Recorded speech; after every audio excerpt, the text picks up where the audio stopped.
Chaim Chaim. A gute Woche and a freiliche Woche. There was a chassid named Ram Sender Nemtsov. He was a famous elder chassid. He originally was from England. He was by the Rebbe's first Verbringen in Tofshin Yud Aleph. He got up and said something to the extent, Genug mit the sichos, the talking, the Eilam will hear in Chassidus, the world. The Welt wants to hear Chassidus, we want a mimer. And soon after that, the Rebbe said, Basta Lagan. I'm going to tell you an amazing story about Avos Yisrael, which is something that he did, no, different one, about Avos Yisrael. And when the Rebbe heard about this story, he had so much hana, so much benefit. He was so pleased to hear what you did. What's the story? He lived in Long Island, and he was the father-in-law of Rabbi Nissen Mendel. He also lived Long Island. Friedrich Rebbe told him, go there, it's good for health. And Rabbi Nissen Mendel, he would translate many of the Rebbe's letters and put them in English, commute to 770. It wasn't so far. So he lived in Long Island, and there were about 5 shuls in the neighborhood. And during the summer, these shuls, and as well as many hotels where they would have frum Yidden come there, daven, they would all make minyanim early. Because we know that in New York, Shabbos could come in, Lichtbrenchen could be like 8:11, maybe 8:15, you could be davening mincha at 8:30, and then you have a few minute break, and Kabbalah Shabbos, it's 9, and then you start walking home, and then you start making kiddush, and it's almost 10 o'clock, so for a lot of people it was hard. So all the shuls, the 5 shuls, as well as the hotels, everybody would be Mekabel Shabbos early. When's the earliest you could Mekabel Shabbos? Anyone know? They plug a mincha, which is an hour and a quarter before. Yeah, before nightfall. It could be 90 minutes, depending on the place. Before, so let's say Shabbos got in, Shki was 8:30. You could do it already at 7 o'clock. So all the shuls would 7 o'clock. They would start davening. They would accept Shabbos. Every single week, listen to what he did.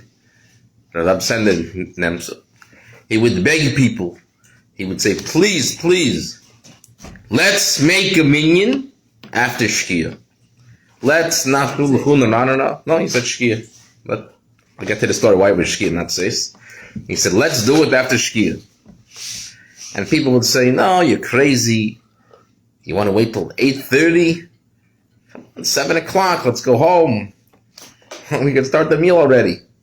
Why should we wait so long? He said, no, I want it to be after Shkia. And he would insist. Now, sometimes out of respect, some of the people would do it for him, but he wasn't always successful. So, Shlomo, you're a smart guy. What's the reason you think? Why would he insist? If according to Shulchan Aruch, you're allowed to Mekabel Shabbos early, you're allowed to start Shabbos early. If you're allowed to do it at 7 o'clock, why would he want to specifically do it at 8:30? No? Do you have any guesses? Chabad Minchag is not 7, correct? Chabad what? Minhag is not, you don't do 7. That's the minhag. We don't. According to Shulchan Aruch, you're allowed to do it. You can't make it between 7 and 8. It's too early for Marv, yeah. Because you can't make it between 7 and 8. If you make it 7 o'clock, by the time you get home, you wait till 8 o'clock. It's too early for Marv. No. He was insistent.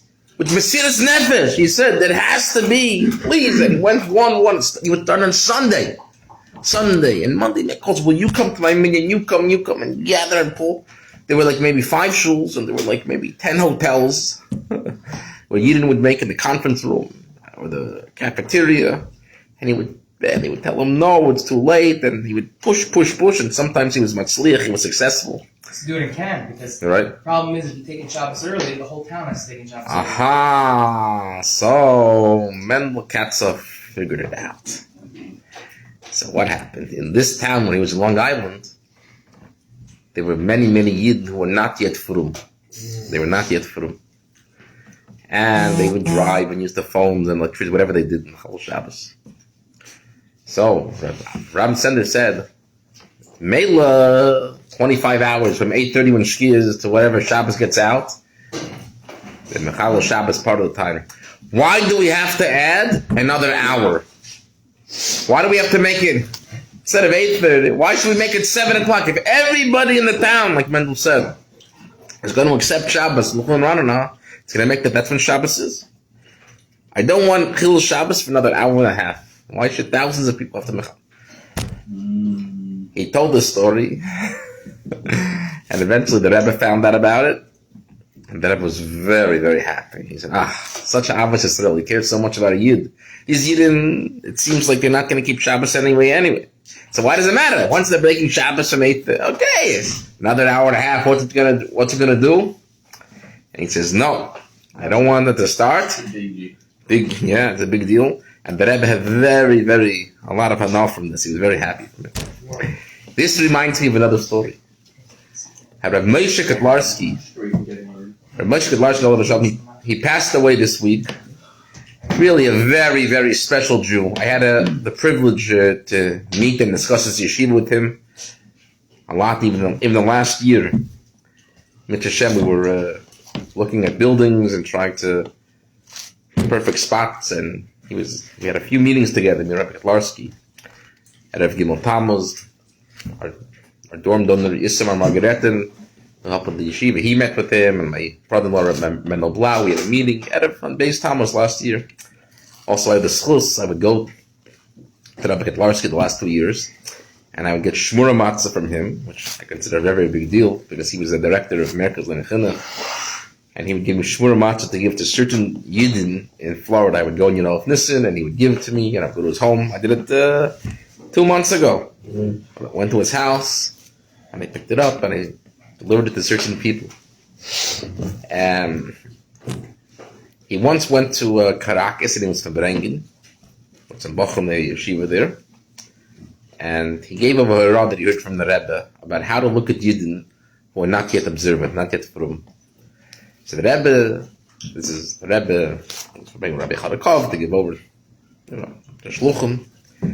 First of all, you always have to be very, very positive. That's what Rabbi Kotlarski said. Be positive. You look at a Yid, and he's not yet keeping Shabbos. So here's what Rabbi Kotlarski brings, which is from Rabbi Chadakov, which is from the Rebbe. That it's not keeping Shabbos? What do you mean it's not keeping Shabbos? There's 25 hours to Shabbos, Lerech, right? Because we start from Shkiwi, that says 25, a little more, a little less, depending where you are. Wait a second. Does the average Jew sleep? Average person sleep 8 hours? Yes. On the weekends, sometimes a little bit more, 9 hours, 10 hours? Yes. Good! 9, 10 hours? He's not Mechal Shabbos. And then the Rebbe said, you have people that usually eat 3 meals a day. It takes people sometimes half an hour, say an hour. They sit down there eating. That's another 3 hours. Right? Then the Rebbe said, you have a Jew. And the Rebbe Kotlarski is saying this all over. You have a Jew, and he reads the newspapers. A fine Jew. He reads the newspaper. While he's reading the newspaper, before smartphones and maybe news stations as much, but he reads the newspaper. That was a common thing to do. So he's reading the newspaper. He's sleeping. He's eating. He's not Mechal Shabbos at least 50% of the time. So look at all the good and be positive and look at him. And this is the way we have to look. When we meet somebody, they're not yet doing what they're supposed to do according to Shulchan Aruch. We have to look at the positive. I'm going to end up with one more story, an amazing story. I'm going to tell you this, and I want you to remember this the rest of your life. This is a very important story. Shlomo, you ready for this one? No, your whole life. Shlomo, you remember for this one? Okay. This story, you have to remember the rest of your life. One time, Rabbi Kotlarski, he got a message from Rabbi Chadakov, the Rebbe's secretary, and said, please, I need to discuss a very important matter with you. Go to your office and I'm going to call you. And he's trying to figure out, why does he have to call him on the phone? Wait, who told? Rabbi Chadakov said, I have to call you. Rabbi Kotlarski. A very important matter. Rabbi Kotlarski, again, I was in his office. He worked in 788 Eastern Parkway, which is above the 770 shul, that's known as the basement, the boiler room, whatever, where we saw the Rebbe daven the last years as of late. Right above is 788. Then to the right of that, you have 770, the building proper. And that's where Rabbi Chadakov's office was. So they were very close to each other, about maybe a 30-second walk. He was head of Americas before Yeah. Gilmore Thomas? Sure. Since the 19... I believe... No, before that. I think he was for 50 years. 50 years, something, maybe more. He was working for Americas. So listen to the story. Ready, Shlomo? Okay. So he gets a call, an urgent matter. Rabbi Chadukov wants to call you. I want to call you on the phone. He's trying to figure out, we're so close, why do I have to call? He soon found out later, the reason Rabbi Chadukov had to call, even though he was in 770, he was in 788, is because Rabbi Chadukov's phone connected to the Rebbe's phone also. And the Rebbe would sometimes want to listen in and see what was being done. So what happened? There was a father-in-law, right, of a certain lady who was working for a Moshe, a Chabad house. And the father-in-law wrote a letter to the Rebbe with a lot of complaints about that the shliach was mistreating this lady. And the father-in-law got very upset. And he said, I'm going to have to tell the Rebbe what you're doing. And some of these complaints seemed awful. Seemed what? Awful, horrible. This shliach, this lady's working for the shliach, and this shliach is treating her awful. And the lady's father-in-law? So the lady's father-in-law writes a letter directly to the Rebbe to complain. So Rabbi Chadukov is telling Rabbi Kotlarsky this on the phone and says, I want you to go investigate this. Okay? So he hears everything. And he says, I will do it. I'm going to go investigate the story. Then a short while later, he calls back Rabbi Chadukov from 78 to 770. And again, the Rebbe's on the phone. And Rabbi Kotlarsky says, I've got sad news to report. I investigated. I called up the person and I found out that everything that you heard was true. I spoke to the father-in-law. Wait, I just understand. So they spoke on the phone. First they spoke on the phone. The first time they spoke on the phone, but I thought the Rebbe could listen into the phone. He did. That's the point. He did. He was able to listen in. And they told, Rabbi Chadukov told Rabbi Kotlarsky, investigate this matter. I got a letter. So that the Rebbe could hear. Yeah. And the Rebbe heard that Rabbi Chadukov gave instructions to Rabbi Kotlarsky to investigate the matter. A short while later they call back. Rabbi Kotlarsky says, I spoke to this man. And unfortunately he's like saying, it's true. The shliach was mistreating and whatever it was with payment and the way he talked and deals and contracts, and it was really a big chilul about it. Do you know what the Rebbe's response was? Anyone want to take a guess? Fire. No. Again, this is going to be a life lesson that I want you to remember the rest of your life from the Rebbe. What was the Rebbe's response? Not fire him, no. Not forgive him. Speak with him privately and find out. Huh? Pretty close. The Rebbe said, how can you draw a conclusion? Before you draw a conclusion, you need to hear both sides of the story. If somebody's saying something, they have a right to complain sometimes. Obviously, first we try to work things out ourselves. But if somebody wants to say something negative about somebody else because they think they can't work it out, then they go to somebody else, and you hear from one side of the story, you're not allowed to just start drawing conclusions. In fact, there's a law with the Din Torah, when people want to have a court case in front of a dayan. One side is not allowed to start telling first his side of the story unless the other litigant who he's complaining against is there. He wants to get money, he took my money, a promise, he didn't return a loan, whatever it is. You are not allowed to go to one person and start saying your side of the story without the other guy being present there also. If you do, the dayan is not allowed to paskin. He's disqualified. Because there's something about when you say something first, you can't. Now, I'm not talking about being a dayan, but what if you have just something where you're not a dayan, you hear something, a complaint about something.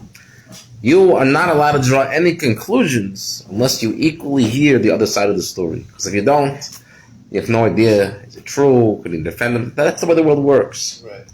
The world works as you hear both sides, you hear people out, and then you decide what's the correct solution to do. So Wait, so you heard out the shliach? What did the shliach say? So then he called the shliach. I don't know what the shliach said. I didn't hear that part of the story. But the Rebbe wasn't happy that he heard only from the father-in-law one side of the story, and he didn't hear from the shliach. Which the lesson I want you guys to learn from this is sometimes people will have a quarrel, and somebody's going to come to you And maybe they want to come to you to vent, to complain, to work, ask you for help and everything. You might have a Yetzer Hara, and the Yetzer Hara is going to tell you, look how terrible this guy is. Look what this guy, X and X, Plony ben Plony, told me about this, and the guy did this, and he was inconsiderate, and he was messy, and he lied, and he stole, and he slept, whatever. It's very nice, you heard it. Okay, I mean, first of all, we should only hear good news, but if you hear something negative, you can't draw any conclusions unless you hear both sides of the story.